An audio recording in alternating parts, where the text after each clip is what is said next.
Live from Fargo and serving you on TV, online, and on the go. This is Valley News Live at 6. I was scared because I've heard about the things like modeling stuff, the other stuff that's been going around this town. And I was kind of like, oh, like it just gave me the chills. Several women from Bemidji, Minnesota have taken to social media saying they were harassed by a man driving a black SUV with Kentucky license plates. They claim the man is offering young women jobs to hand out surveys for $20 an hour. Valley News Team's Maddie Gelseth spoke with one woman who says she was scared for her life. 17-year-old Lauren Jones worked at North Subway in Bemidji for a year now. She says she never experienced something like this in her life. He was just like, oh, I'm just interested in, or are you interested in a job to pays $20 an hour? And I was like, well, what is the job for? And then he was like, oh, you just go around town surveying people. And I was like, oh, okay. Jones said when she asked him for a business card, he replied he didn't have one. And he couldn't really explain what his business was, and he couldn't tell me what the surveys were about. So I was like, oh, that's kind of weird. After feeling weird, Jones decided to call the Bemidji dispatch, who told her to stall him. Jones also felt the need to protect not only herself, but her coworkers. I felt like I was doing something good in life. In Bemidji, Maddie Gelseth, Valley News Live. Police say they have not been able to locate the man in question. A Glendon, Minnesota man was in court this morning on charges related to child pornography. 20-year-old Michael James Kinnan is charged with 1 felony count of distribution and 1 felony count of possession of child pornography. Court documents say that the social media app Kik Messenger alerted Fargo police to the possibility of child porn being sent through the app. The photo reported by Kik was of a nude underage female on the lap of a nude adult male and appeared to come from Kinnan's account. A search warrant last Thursday at Kinnan's home revealed hundreds of illegal images on his cell phone. Kinnan admitted that he was part of a chat room where child pornography was shared in a Dropbox. Kinnan told officers that he used Kik in the past to distribute pictures of child pornography. Bond was set at $40,000 or $20,000 as long as he doesn't have any internet access or social media use. His next court date is set for October 26th. Authorities say a 54-year-old Fergus Falls woman was injured in a crash on I-29 near Grandin this morning. 54-year-old Janice Kucher was heading southbound in the right lane of I-29 when the vehicle she was driving veered across the left lane and hit the guard cables, at an overpass near Grandin. The SUV came to rest across both lanes. The woman was taken to the hospital with injuries that are not life-threatening. We're looking forward to temps in the 50s and 60s, but that's not now. Let's get the very latest from Hutch on what we can expect tonight. Hutch? I was expecting 70s and 80s from you, Mike, but yeah, we do have some warmer air on the way. And tonight, the air is just in a hurry. The wind's gusting over 20 miles per hour across much of the Southern Valley and near 40 miles per hour in Sisseton this hour. A few sprinkles working their way through the Southern Valley and the north central parts of Minnesota. We're seeing it as a few flakes of snow. This system is moving to the south and east at about 35 to 40 miles per hour, so our chance of precipitation pretty low as temperatures are in the 40s for most areas. And that's where we'll stay with cloudy skies and gusty winds all evening long. So bundle up on your Monday evening outdoor plans. Coming up, though, we have some sunshine to talk about, and we have some warmer weather to talk about. I'll tell you how warm we get in a few minutes. I don't want to oversell your hand. No, definitely not. All right. Well, make sure you have the Valley News Live Storm Team weather app so you can keep up with the weather anytime, anywhere. You'll get the latest forecasts and conditions so you can plan your day. Just search VNL Weather in the App Store and download it for free. The former treasurer of the University of North Dakota Student Government has been sentenced to 2 years of probation and 150 hours of community service for embezzling from his fraternity. 23-year-old Chase Johnson of Fargo was charged in March with felony theft for stealing from the Phi Delta Theta fraternity, where he also had served as treasurer. He pleaded guilty earlier this month and paid nearly $27,000 in restitution. Johnson also was ordered to pay $800 in fees. If he violates terms of his probation, he could face up to 10 years in prison.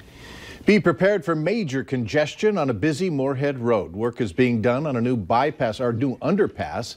The intersection at Southeast Main and 20th and 21st Streets is closed in all directions and will stay that way for at least 1 year. Here's how to get around in that area. Use 12th Avenue or Highway 10 if you're driving east or west, and use 8th or 34th Streets if you're going north or south. Drivers headed to Moorhead High School need to use the east side entrance along 4th Avenue.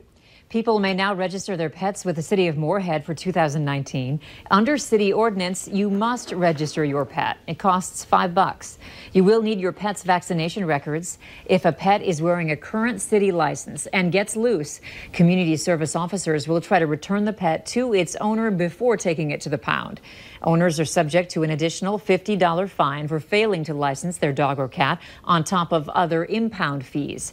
For more information on how you can register your pets, go to our website, valleynewslive.com, and click on this story. Talk about your hardy upper Midwesterners. Despite strong winds, several people took advantage of free golf in Moorhead today. The Meadows and Village Green courses hosted the 22nd annual food drive, where golfers were asked to donate at least 3 non-perishable food items to receive free green fees at those courses. There's trouble on the campus of most colleges and universities. Later on Valley News Live at 6, what's being done at a major school to battle a culture of excessive drinking? Up next, what we've learned about the sudden death of a Microsoft co-founder.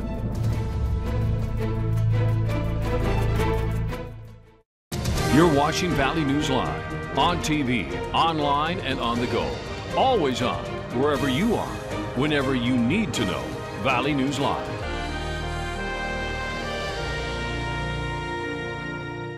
You're watching Valley News Live on KVLY, your hometown NBC station.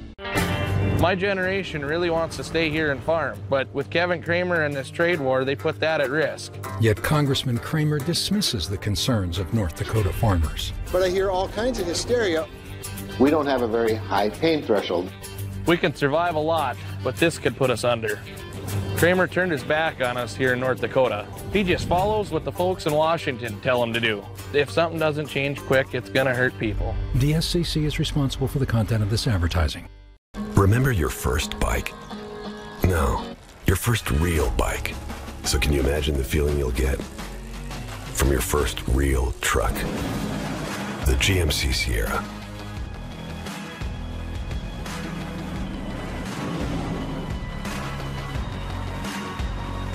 Step up to GMC with nearly $11,200 total value on the specially equipped GMC Sierra SLT, or get nearly $12,200 when you finance through GM Financial.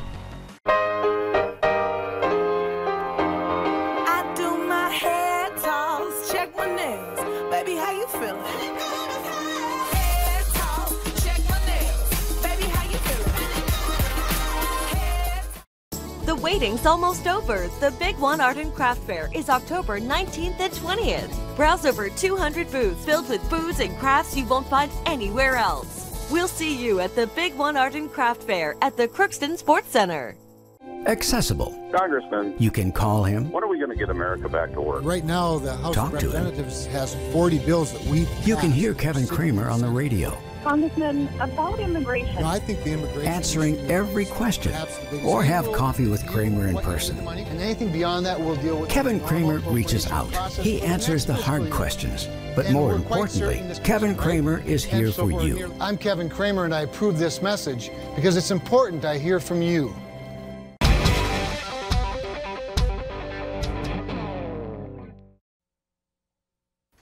A Jamaican man who authorities said masterminded the lottery scam that defrauded at least 95, mostly elderly Americans, out of more than $5.8 million, has been sentenced to 6 years in federal prison. Prosecutors said 29-year-old Laverick Willocks operated the scam out of a Jamaica mansion. They eventually charged 27 people and identified victims in several states. All of the defendants have pleaded guilty or been convicted. Willocks pleaded guilty in July of last year to conspiracy, and prosecutors dropped 65 other counts of wire fraud, mail fraud, and money laundering. Willocks apologized for his involvement during Monday's sentencing, but denied being the kingpin. Thousands of young hunters will take to the woods over the MEA weekend for the Minnesota DNR's youth deer season to help develop the next generation of hunters. Nearly 5,000 hunters ages 10 to 15 will take to the fields and forests October 18th to the 21st in an attempt to grow the sporting of deer hunting in Minnesota. Organizers schedule this special session for the MEA weekend, which many students have school off due to the teacher workshops. The special youth deer season began in 2004 in northwestern Minnesota and since has added into new areas. For more information on youth deer season and its regulations, visit our website and click on this story. Microsoft co-founder Paul Allen died from complications of non-Hodgkin's lymphoma earlier today, according to Vulcan Inc. on behalf of his family. Allen passed away this afternoon in Seattle at 65 years of age. His sister Jody said he was a remarkable individual on every level. Allen, the longtime CEO of Microsoft, also ranked among the world's wealthiest individuals. As of this afternoon, he ranked 21st on Forbes' list of billionaires with an estimated net worth of $20.3 billion. Later on Valley News Live at 6, an exercise in frustration for some after a South Fargo gym suddenly closes. And the radar shows some showers zipping through the valley as we head into our evening hours. We do have warmer weather on the way. I'll have details on when it gets here and how hot the thermometer gets next.